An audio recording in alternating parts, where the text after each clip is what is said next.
We promised you that we'd take you on the journey of building this business as most effective.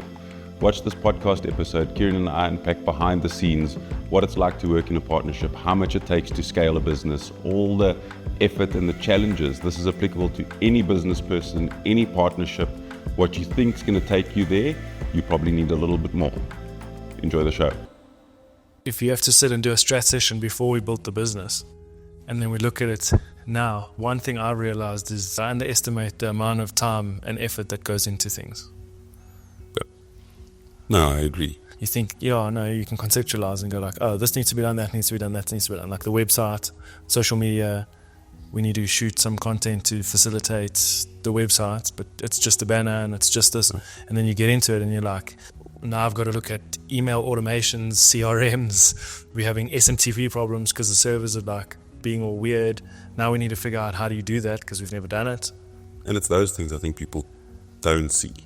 I got an ex-colleague sent me a message today saying he loves what we're seeing. He wants me to come into his business and do a couple of those things. And it got me thinking, people don't really see what's behind getting it to anything that's presentable. And that's not just ours. That's everybody that has something that's successful in that space. And I think we see a lot of these people pitching up these, you'll be able to do this in just a short period of time. But if you want to do it well and encompass so much and be thorough across a social platform, a competent website, SEO, a blog, automations of emails when people sign up, newsletters, what they look like, adding an element of LinkedIn, understanding your target market, then troubleshooting. And I mean, if I look at what we've done just on the course alone, how many times we've had to go over it and the user experience, and is it good enough? Is it landing? And then testing it with a few people and then giving positive feedback and making sure that the exercise is all right. And I mean, even to today, we've already launched it and you pick up that assignments and you've got to spend 15, 20 minutes trying to touch up the smallest thing that makes sure that it's professional enough when people do it. Well, like a little thing like that we didn't even notice but could affect the user experience completely because of the way that it tallies the percentage of completion. And it's the things that you can never see because you think, well, it's an assignment. It is an assignment, but we need it to function a certain way. And like the way we think of things and the way the platforms work, because sometimes they have their own ideas and we need to find a workaround. And the level of frustration, I think some things, we've been on this for probably a solid 6 months, and the level of frustration we get even sometimes with each other. And we know the outcome is what we want to do. We want to make an impact to the world. Yes, there's money behind what we're doing, but it's actually making a difference for people that want to be made a difference to. And we sit there and we look at each other and we're like, I don't know what to do. I don't know what the right step forward is. And we do what we can. Sometimes we map out just what we can do while we seek information or gather or taking time to understand what we need to do. At the core of everything is to try and get people to experience the same benefit that we have in person. But then to get it to sort of land in the same way. But then again, it's like we found out all these things that we didn't realize would become problems. And those were many late nights, just going through the own content, many late nights. And that's just on the content, never mind the infrastructure. So the amount of scope that we cover to try and make it as holistic as possible for the people doing it is like, it's shown me like how broad a skill set we kind of have. Normally a business would have a digital department, a finance department, like if they have a really big digital, but they have strategy, we kind of had to wear every single cap and really deep dive. And obviously you're a very articulate human being. So the level of detail has been like massive for me to try, and it's been a learning curve for me too. Normally I think I sort of overlook certain things and it's just like, it's come in and you've like said like, this got to be done, or you've picked up mistakes that I wouldn't normally pick up. And I think it's also taught me how to work with someone like you, Like I know you beyond the course, like everything that the course has done has had such a profound effect on me. But now working closely with you and seeing how you think and see how you do things has offered a new perspective. And how obsessive it can become. Yes, yeah. Yeah, it is obsessive. Well, you don't switch off and it becomes everything because it's that important. Yeah. I look at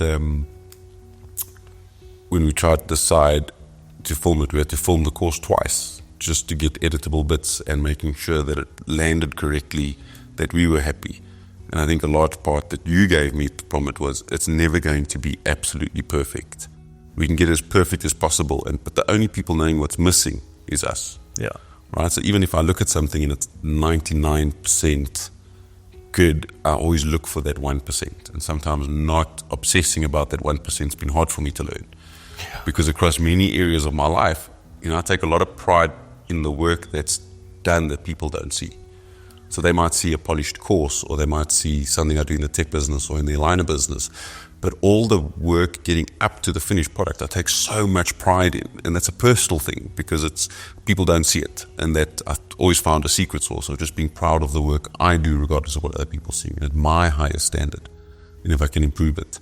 And one of the things with this and scaling across channels and trying to make things super perfect, it's impossible. And that fear of not launching or delaying, or it's not good enough, you kind of need to remember the standards that you're holding yourself by are sometimes almost impossible to meet. And I find myself very guilty of that often, where I set my standards so high that I need a person coming along and going, it's more than good enough. It's way above excellent. But that perfection you sell yourself in your head is tough to get through.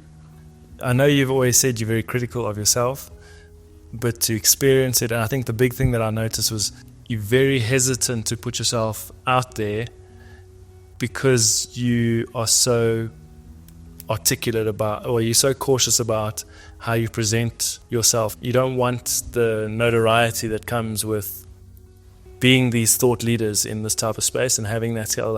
I've noticed there's like that hesitation, and maybe it's like your own block. I think that you've had so much positive feedback from people in the development of the course, or actually like running them in live, that you have all the necessary positive reinforcement for the course, but because of your critical nature and because you want to so badly ensure that it stays, I don't know how to explain it. Like maybe you can articulate on it. Like, if I have to look at it, it's not that it's famous or that you become the spotlight of things. I think for me, it's always been that the content or the value has to stand on its own, not the person you're buying from.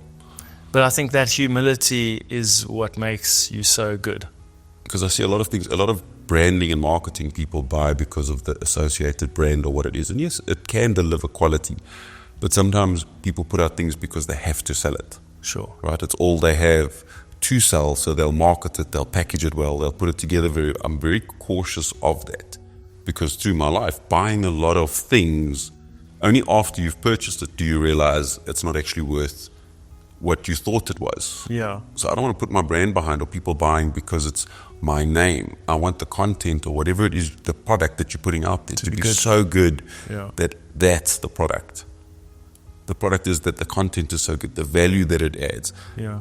And a part of it is not everything in the course I've drawn from, or my entire life, or whenever I put out things and mentor or coach people or go into businesses, it's not all Elton. It's a culmination of every experience I've had. So that might be frameworks, and I know how to pick 3 or 4 things to put them together to help people succeed, but it's taught to me by so many other people. And I don't know, I can't always remember who taught it to me, when they taught it to me. Yes, I've used my own wording for it and I've added to it, but I don't feel like it belongs to me. I may be good at condensing it and making it concise and easy to understand and getting it across in very few words. Which is an art of itself. But I don't feel like it belongs to 100% Elton. It belongs to the world. Right? Every now and then when something unique comes along, I put it out there and it seems so unique, and then 2 years later I come across somebody who's done something very similar. So for me, it's got to be the content of the pillar versus the strong, absolute strong personal brand. I think it's very well thought out. I mean, obviously now I've spent a lot of time looking at the content, and it's had obviously the profound impact on me that it's had, that I think it's like a very well packaged and well structured flow of tools. Essentially, that's what it is. It's a tool. By virtue of your humility, and that approach lends itself to it being as good as it's going to be. And I think the more people that experience it, the more that'll become evident beyond like the live courses, because obviously people experience you and it's a great course live, but now we obviously have the opportunity to expand on that, and there might be new pots of people that you help that we could have never thought of, but you've thought everything through, and I think now it's time to. And I think what's important is if we can get across to people working together in collaboration is so important. So even prior to this, I think the first course I delivered was 4 years ago. And that was relatively easy. Yes, it took me 2 or 3 years to put the course together, condense it, let it tell a story, help people through frameworks that it's like a life path. But then it was relatively easy to book a conference center, go into your network, get people to attend. They then spread word of mouth, you fill the next course. But taking it to that next level, to digitize it, to film it, to building it into a website that you understand, to the platforms, the YouTube, the Instagram, the LinkedIn, the email automation, the hooks. And it's not because you're using a hook because you need people to buy something. The attention economy is so competitive that you need somebody to actually look at that hook and then look at the content and say, oh, this is valuable because we just bombarded today socially. And it would never come to this or being able to scale this if it wasn't for the skill set you bring to the table. And not just the skill set, the willingness to learn outside of your skill set. Of going, oh, I'm not sure on this, but I'll go spend a weekend, dive deep, come back Monday, you've got something 99% polished. We spend a couple of minutes and you finish it.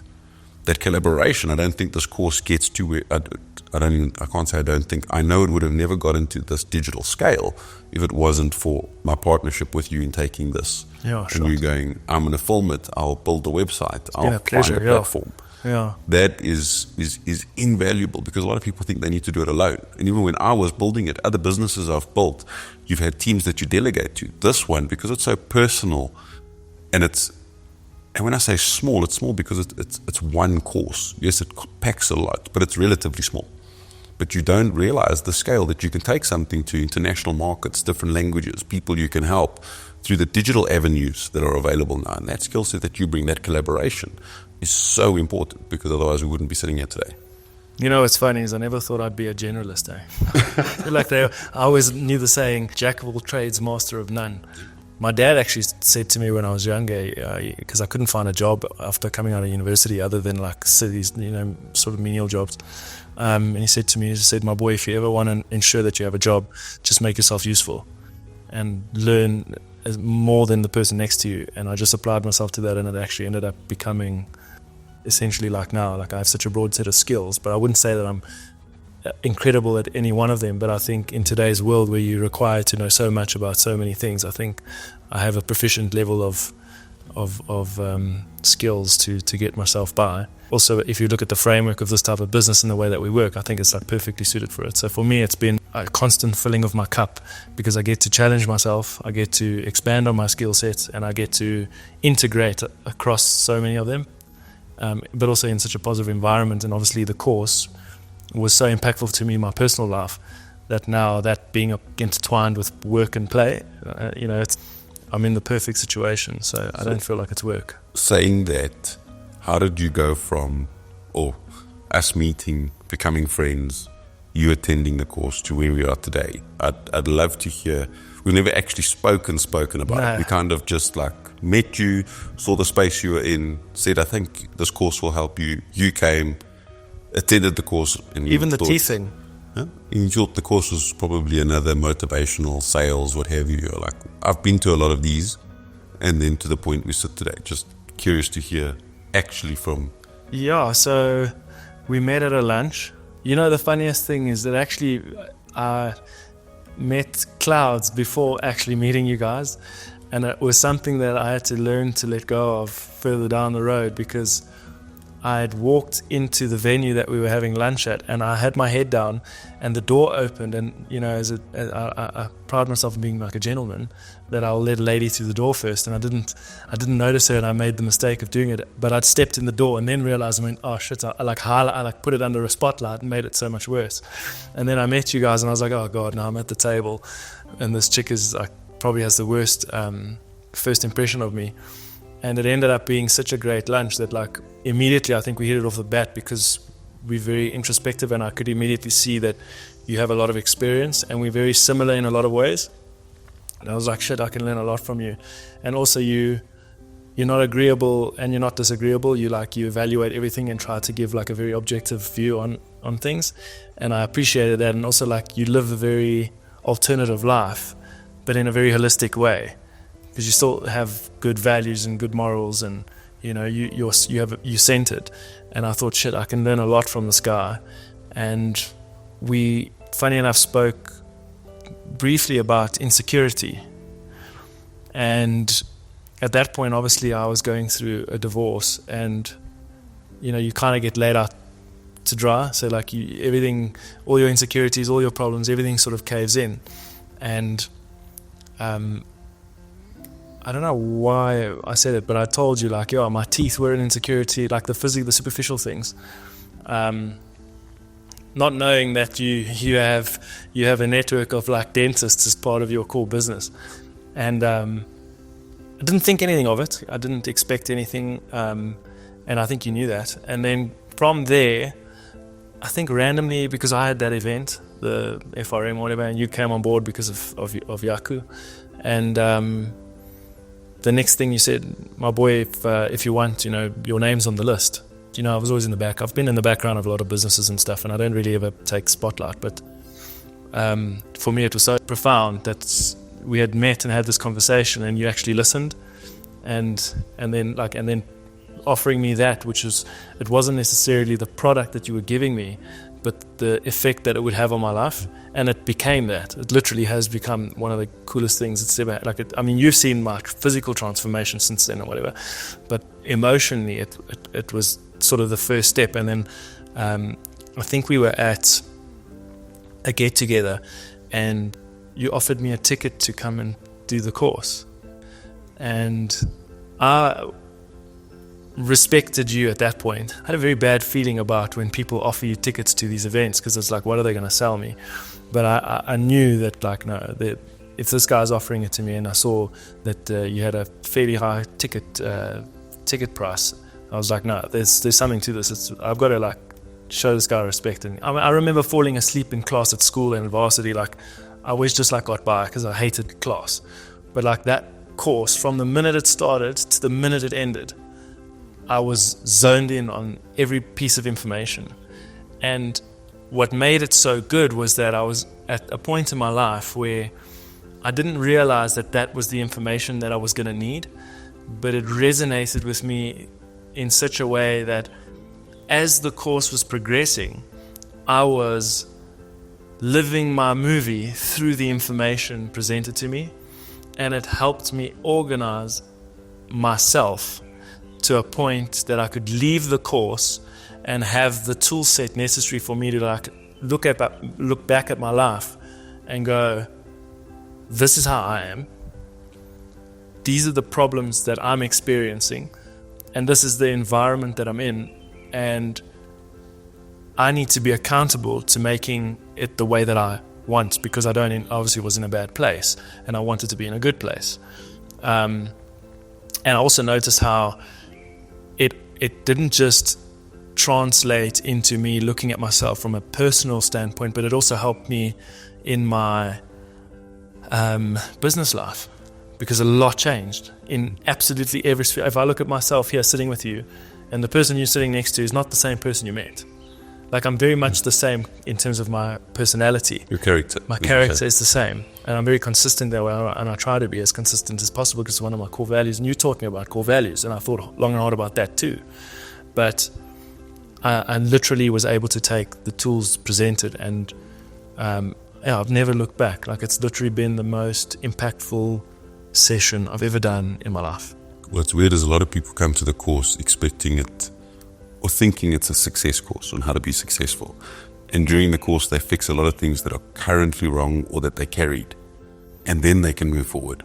But I've seen a lot of people walk in and going, this is going to help me be super successful. Yes, it will, if you use it correctly.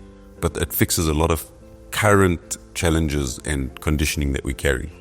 And I think that's when I offered you the seat, that's when it connected with me. I saw all this potential that just needs a roadmap, just needs some guidance, to the point where you took it and then you said, hey, let's scale it, which I still find unbelievable, coming from, what was that, 2 years ago maybe? 2.5 years, yeah. Now to having a full-blown online. And then what made you want to push to digitize it and help drive it forward to other people? Also, when you came to that particular course, I think it was probably 60-70% entrepreneurs that were running their own businesses, some big, some small. Yeah. Some people that just were a little lost or stuck came to look. I actually got business out of it. I mean, it ended up being good for me too, like in terms of the people who were part of that community. So I think it opened my eyes to the types of people or the kind of room that you want to sit in. And I think a lot of the information in the course reinforces that, so that you become deliberate about how you manage yourself and sort of who you want to be around. But yeah, there was a hell of a lot of value in that for me. And now here we are with this digital thing. What's been your biggest frustration working with me or working with... let's be honest, what's been the biggest frustration working with me and the biggest frustration trying to bring this to life? So I love you to bits. I've learned a lot of patience, not just because of you. And, you know, I'm also a parent, and I try to be, you know, I know my own shortcomings, and I know that sometimes things don't happen as you want and you need to collaborate. But I think my frustration, sometimes it seemed to me that you lack a bit of self-belief, and you find things to be busy with to fix, although they are valid, totally valid, where I sort of reiterate as I go. You want perfect, and you're very, like you say, you sort of like hone in on things, and you're very, very detailed about it. But I sometimes got the sense that like you'd be busy with something because you're like hesitant to pull the trigger because you care about it so much, but you're also scared of the response in the market. Especially in the beginning. Where I'm like, just, it doesn't matter how you look, we'll fix that, but like get it out there and then work with the response. And it's not because I care what people think. Other people's opinions matter very little to me. I'm highly critical of I know myself. your thinking preferences, so I get it. What I also use is sometimes busyness, what some people call procrastination. I call it constructive procrastination. Yes. I will let something sit in the back of my head because I don't have the best way forward, right? I need to let it marinate, and it sits, and I play with it in my mind, and I go through it, and I'm going, oh, so it's email automation plus a response plus a drip marketing but that takes me 4 or 5 days to go through. And some people see it as me not wanting to lunge into it, but I don't want to make a quick decision because that's where I've been burned plenty. Yeah, you see, I didn't know. Overly eager and jumping and going, that's probably what I have going to learn. to market, and I'm like, ooh, I should have taken a week to think about it. I should have jotted it down a little more. I've developed it that I can do it in the back of my head when I'm driving in the car or sitting. But while I'm physically doing something else or being busy, I'm allowing that to marinate and stir, and then I'll do a bit of research in between. And then I'll always come back and going, this is the best way to do with the information I have. There still may be a better way, but in the time frame we've committed to, and we always kind of put a stamp down saying it'll be Friday, we're going to take it to market. Tuesday we'll have that, and then I'll burn the midnight oil. I would allow myself that time to actually really analyze it and then move forward. In the beginning, definitely it was, do you want to put yourself on stage in a spotlight where there can be tons of criticism because the world doesn't always think like you think? They don't see it the way you see. You coming to the course, putting other people in front of me going, this is the feedback, this is the positive, like actually look at what you're doing because it's in demand, made me start to think, oh wow, so even if there aren't people that it's not going to resonate with, one of the things you've helped me with is realizing that's okay. It's not for everybody. Other people are going to be in different parts of their journey. Most people that buy it will fit into it, or anything that I believe in will start kind of fitting in. And there's people that I follow that I mentor with. I've got a few mentors. I buy a few courses a year. But the people that are looking for us are the people that we want. Yeah. The ones that want to develop, want to go faster, most effective tactics available. But in the beginning, it was just making sure that, am I ready to put myself on that platform that people can critique it? And then I've got to realize that critique is based on their framework, their reality. And that's not necessarily the reality I'm doing. It's my core values, it's my morals, it's my ethics by which I'm looking to better people. And people have used it in so many different ways. Today we got a message, a guy saying it helped him with his divorce, although he bought the course for business. And I was like, wow, that feedback is incredible, because he's obviously gone through the first half of it before he gets to the business part. Yeah. And he's already got the value of like, this is really helping me through my divorce and how to process it and gain clarity and think and be objective. Yeah. So that was your frustration with me, not... What was your frustration with me? Because I'm sure I've frustrated you. Believe it or not, it's the same frustration I have with a lot of people, is slow? No, I project because I can, and I can understand. I can climb online. I'll obsess till 2 a.m. in the morning. I'll watch 10 YouTube videos. I need to gather as much data as possible to make a decision. It's when I delegate those things out, I expect people to operate sometimes the way I do. Have I gotten a lot better from my early days to now and understand that what I would potentially do in 3 days because I'm obsessive will take somebody 6, but we still get there? It's that. So it's building things and then having to check in. And I think you like that pressure sometimes because it makes us hit a goal or a target or a date. Yeah. But I can't say it's frustration because I understand it. So it's not really frustration. It's more something that I understand and know how to work with people. Yeah. Having led so many people, you kind of learn their tempo of delivering things. Yeah. My frustration is your frustration. Yeah. It's wanting to get it moving, wanting that feedback from people, getting people to do it. I think we share the frustration. You feel that frustration, and that because I care about you're part of my life, you're part of the ecosystem. Seeing you frustrated frustrates me. Yeah. Do I also know that it takes time to build things, and you got to build an audience, and people have to do the course, and they have to refer, and if it's good enough, it will go, and we're starting to see all that traction now. Yes. So that my frustration is when you get frustrated more than it is things that are done. So one of our cameras has a cut-off timer. Here's the back half of our discussion. Let's jump into why you think it's easier than ever to start and scale a business in today's world compared to sort of the world that you started business in. Definitely. I mean, I look at, let's call it the semi-industrial era of starting a business. I'm 46 now, so my first business was 18. To open a business with CIPC documentation, post, walking into a bank, getting a checkbook issued, physically depositing your day's takings, manual entries, no computers. The process just to register a business today, you could probably do within a few hours. If you have VAT or tax registration, it's a few hours. Everything's applicable online. To access a market, you were stuck to a physical location back in the day. So you opened a store and you had some form of marketing that would attract people to that. You started building a brand around it so that people would come to you, that you're not always trying to sell out. And that took a lot of external effort. Today, you can be behind a camera, you can run Facebook ads, you can run Google ads, all at low cost. You can create organic content, you can leverage friends networks, you can use user-generated content.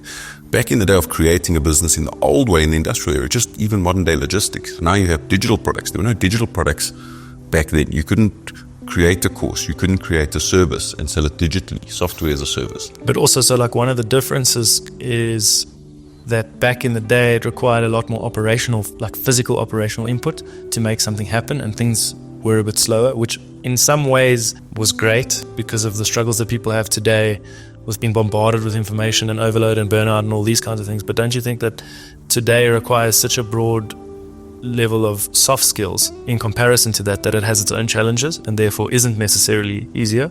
I think soft skills are highlighted. If you look now, there's a lot of information, but there's very little wisdom in what people are giving you. People are selling tons of information, and there's it's hard to decipher what's good. Distilled wisdom and what to actually use. But if you look in the day when you started a business, you still needed soft skills. You needed to be able to build a network, have relationships, build your customer base, make sure that you have a credible product, that you're going to get repeat business. In the modern day world, no matter what information that you're missing or whatever you need, you can log on to YouTube, Google, there's short courses, long courses, at not much cost. Back in the day, if you needed that and you didn't know somebody that could deliver that, you were lucky if you flicked through the yellow pages. You may have gotten some advert in some handbook that you read, and you were hoping that person was good. You couldn't see their reviews, their deliverables. Let's say you contracted a bookkeeper, and that bookkeeper wasn't doing the job well. You may only find out at the end of a financial year the damage is too far when the down. taxman comes. Nowadays, you log onto your software program, you look at your income statement, you can see if they're inputting the right data, you can see if your P&L is right, you can see if your expenses, your costs, your sales ratios. Back then, that circle, just accounting, was so hard to complete. And now if I lack information in anything I want to start, we're living proof. Email automation onto our website, a couple of YouTube videos, understanding a few things, CRM training on Fluent CRM, and bang, we offer with email automation.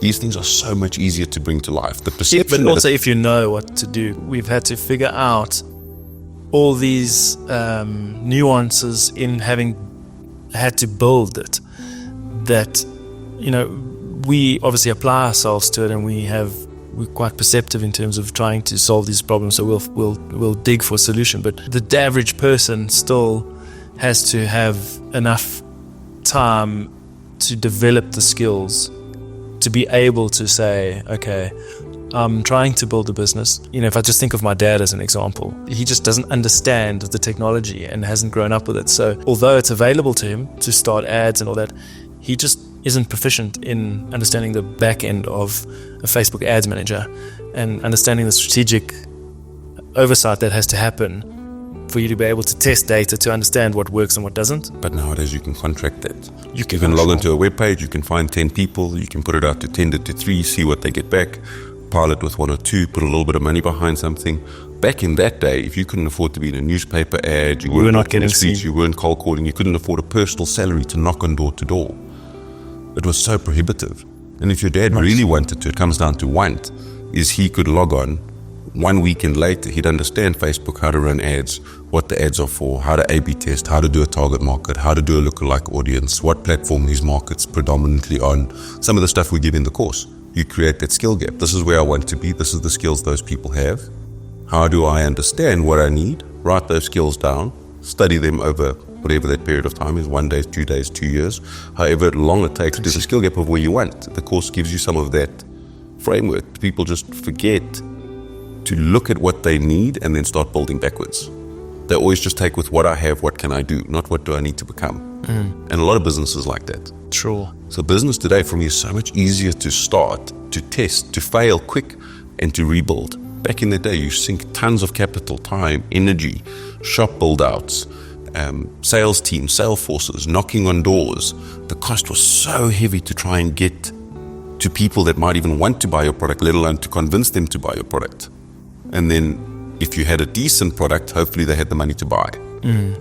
Now you can test across an entire internet audience. I think the biggest hindrance to modern day people being successful is actually just access to the internet. So if you in a space where you can't afford internet access, which there's a lot of people in this world, that's when it becomes challenging to start a business. Do I know people that have come to me that have now sit daily at a coffee shop because they have internet access for 8 hours and build their business around those 8 hours? Yes. And then they use a little bit of money they have to buy data to respond to key things. And it takes them 20 minutes to walk to the closest coffee shop that provides it. So there's still access to that. Back then, if you had no access to capital, you had no access to an accountant, a bookkeeper, somebody that could file things, you couldn't even bring an idea to life. Couldn't move, yeah, so we've got a lot more grease for the wheels. Does it seem hyper-competitive, hyper-saturated? Everything looks that way because it's so well marketed. So it looks like anything you want to try. Yeah. Because you're looking at it, it feels so well done. But what we need to realize is there's 8 billion people on earth. There's so much money. You just drive through any neighborhood, go look at every home, the car in the road, the cost of that bond, the food in that house, the furniture in that house, the TV, the services. There's so much money, even just in a neighborhood. But people forget that because they only see it through a social media screen that's condensed. It's like and it's impossible. Yeah. What are your thoughts on, back in the day, people were primed to create a business plan, as an example. What do you think it's still relevant today? Yes. So I plan out everything, and it's not because of the plan. Everything looks good on paper, but it's a way to condense your thoughts and look for holes. And then the most important thing for me with the business plan is to get other people to punch holes through it. So I can write the most perfect plan. I believe in it. It's mine, so I'll bring it to life. When I bring that to you or other seasoned entrepreneurs, my goal for them is to punch holes through things that I'm not seeing. That's saturated, that's competitive, your margins are off, you don't have the reach, you don't have the strategy, you don't have the funding, or the way you've put it together is right. And then as they list challenges, I come up with ways to overcome them and to make my business plan more complete. But with that view, you also hear a lot of people saying, nobody thought I could do it, everybody told me the market was saturated, this was too difficult, blah, blah, blah. How do you then balance what your vision is with the plan, wanting to get tested and like feedback against that sort of backdrop? So it's a fine line, but the word you use, vision, is something you need to understand that if you're seeing something other people can't, just because they tell you it's not possible, they can't see what you can see. So when you look at some of the greatest entrepreneurs, they built things that people said were impossible, but they had this vision in their head that other people could not actually see. It's not in the realm of their reality or their creativity. or their understanding of the ecosystem of combining different components to produce something. So you don't go to those people because you know your product or your service is going to add value. You go look for the holes in your business that could potentially make it fail, not reach, not thought through, opportunities. You do a SWOT analysis, strengths, weaknesses, opportunities, threats, and you take it with a pinch of salt, especially if your vision you sure of that other people can't see. So many people walk places. If I close my eyes and I took 10 steps forward, I know exactly where I am in my house. But if I do that to somebody that's never been in my house and doesn't have the understanding of the layout, they'll say it's impossible to take 10 steps without bumping themselves. But I have that vision, I have that knowing. Then you also got to be okay of failing fast. I was going to say, so if you believe in failing fast, then when do you know to draw the line?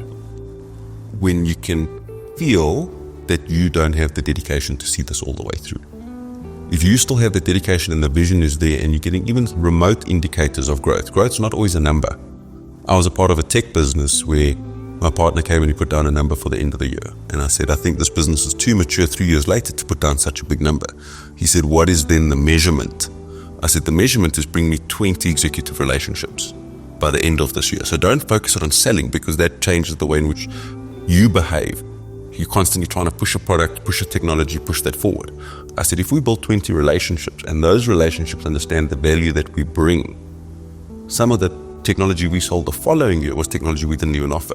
But because we built the relationship, we built trust, we built understanding of their environment, what their business is going to need. As they gave us their problems, we could go and we had the time, their businesses to run the technology in the environment. Our business was to go find solutions to their problems and generate sales. But if we focused purely on just selling what we had, we would have maybe hit the number, but we wouldn't have developed a bigger business. With legs for the long term. But we built 20 solid relationships over that year. Did we have to go through 100 meetings, interviews, relationships to develop 20 solid ones where we actually understood their business, the value we could bring, what their challenges were? But if we changed the outcome to be a number versus a relationship target, and that relationship target made all the difference. Okay. And when do you give up on that vision? When you don't have that absolute dedication to carry on. Because if you don't have the energy to put into it, no matter how good the idea is, I've seen a lot of great napkin, I call them napkin ideas. People write the idea down on a napkin, but they don't have the dedication to drive it through. The execution. Stuff we spoke about, building the website, CRM, automation, blog posts, vlog posts, videos, micro learning, all the things we've had to build. If you don't have that in you to follow that through, no matter how good the idea is, it's never going to. We also live in a world where people think that they have to come up with new ideas all the time to innovate and be the new Facebook or the new Apple. Because the world is 8 billion people and it's so big and broad, there is always opportunity. And sometimes the opportunity isn't being at the forefront of innovation, but it's just doing things that have existed and trying to make it better. So part of it, when I coach, I tell people, let's say those people are in poverty or not doing as well as they are in a bad mental space. That's hard, right? Going and then taking your idea to market and putting effort in and trying to bring it to life is also hard. Pick your hard. The time between today and next year is going to pass anyway, whether you like it or not. So you can either sit in your current reality and saying it's too difficult, it's too tough. Some people I'd say stay in your miserable place. Stay there.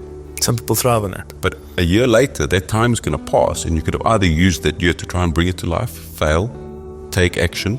Action produces data, understand how to pivot, adjust your business plan, because a business plan, it's not the be-all and end-all. A business plan to me is a document that constantly evolves. It almost becomes the forecast of a business and maybe where you started and how things start developing, but that business plan has to expand. It has to enter new markets. And even if the market is saturated, is your business relationship-based? That through relationships people will buy? So you can get a small test base, you realize it doesn't scale, what have you learned from that? Pivot the product to the technology. But some people get so married to the idea. I coach people sometimes that just because you've put time, energy into something, you emotionally invested, but it's still not good enough, you have to let go of it. But because people have made such an investment and they're married to it and they believe it, but they can see it's not working, they still follow through to they become blinded failure. So you got to know when the product is not good enough that no matter how many hours, days, years you've put into something, those lessons you've learned are great. Use them for the next thing. but what you have is really just not good enough. And those indicators are people aren't buying, nobody's willing to listen to you. You ask for actual constructive criticism after somebody's bought. Is it good? Is it not good? Somebody that hasn't bought, why didn't you buy? Didn't it fill a need? Is the need not big enough? Is my price too high? You got to seek that data back, and then you'll know, oh, this is not good enough, or it's good enough priced incorrectly. It's good enough priced too cheaply. The quality is not good enough. But people very rarely seek feedback in their business, actual feedback, to enhance their business. They just keep on building what they know and have. What is your thinking on people working with people, like partnerships? I think now more than ever, it's so much more important than back in the day. Back in the day, you could employ good people. Companies spent tons training their staff and their systems and their processes. The world is so complex that I think those at the bottom compete. They think of it as a competition. Those at the top start collaborating, right? So you get banks collaborating with retailers to withdraw cash, loyalty programs, rebate offerings. The highest level start collaborating non-competitive. You can't ask two retailers to collaborate because they are competitive, but the retailer's got to distinguish one's going to be high-end, one's going to be medium, one's going to be low-end, and find their customer base. But if you think you can build a lot in this world alone today, I think people are going to be, it's not that it's impossible. With AI, automation tools, you can build a lot. But to really perform and excel, I think collaboration is absolutely necessary. For the people thinking to collaborate, how should someone go about evaluating whether someone is a good partner? What type of people should they look for? People that are totally opposite to their skill sets or complement? And how does that manifest in your experience? I look at what brings it to life. So I look at my skill set, I look at what's actually needed at a business that's similar. Not that doesn't have to be the same industry, but that's accomplished the same things and what I'm missing.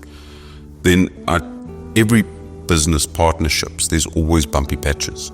But I always clearly define with my partners, or even if I'm with a business planning session, of what's the actual outcome we want. So although we may argue, fight, disagree, we can argue till the cows come home.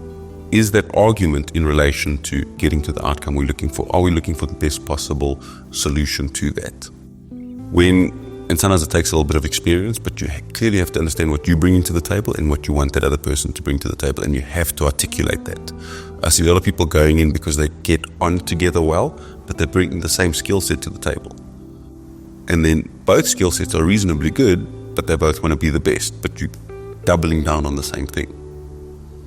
You can do that if you've got multiple lines within the same business. You've got two good salespeople, they're selling different products. That's fine. Don't get them to sell the same products to the same, that's competitive. But you have a support engine that's really good at support systems processes that can support salespeople. That's proper collaboration or business scale.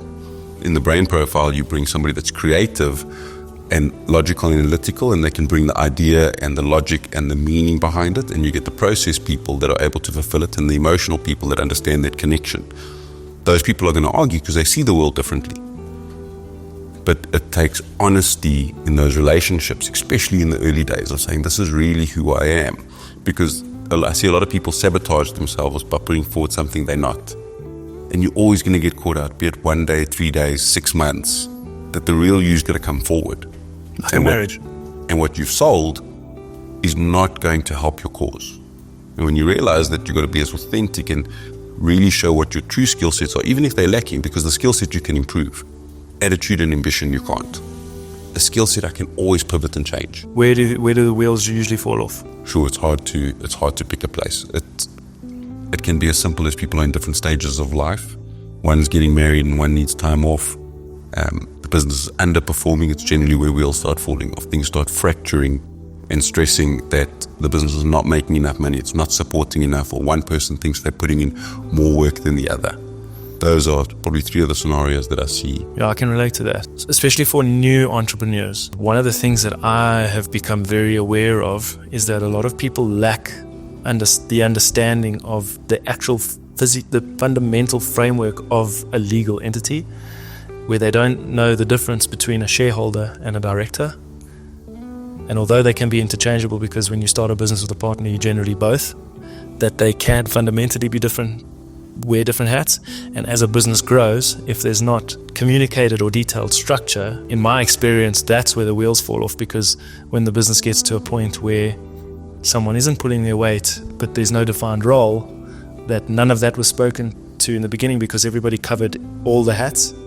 Whereas when you need to start to wear or choose your hats, it becomes a little bit more different, especially when money's involved, and that one person's skill sets may not be as valuable to the business as the other, but because they're both shareholders, there is an assumed entitlement to money, and there's not a real understanding of what profits are, what a salary is, and the distinguishment between all of those. Look, the bigger the business gets, you deal with more seasoned or understanding people. It's generally the foundational levels. As people are scaling smaller businesses, you get a lot of that.